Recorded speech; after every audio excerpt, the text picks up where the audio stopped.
Let's talk about something that I love this fictional they that I'm creating. This, like, we're going to fucking slay they if it kills me.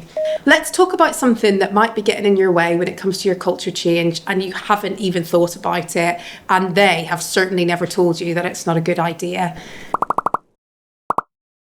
We are actively encouraged, when you look at the stuff from the CIPD and even from the British Psychological Society, I would say no shade, but I intend a lot of shade around it, I'll be quite honest.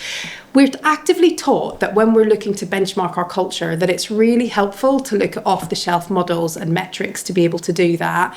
And actually, I would suggest to you, as a culture change professional of 20 plus years on this, that can lead us down a garden path that isn't a really helpful one that we want to be at the end of. And that's for a couple of reasons, really. One of those is those models, most of them actually, when you look at the kind of off-the-shelf cultural audits that are out there, are based on models that were built anything up to 20 to 40 years ago.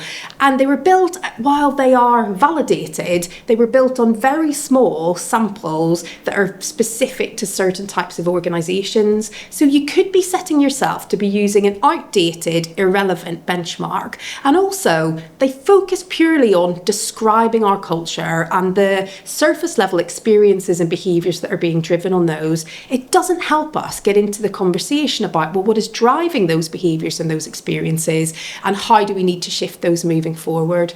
So if you really want to be able to effectively benchmark your organisation and your own culture, think about what you need your culture to be, given your organisational goals and your organisational context.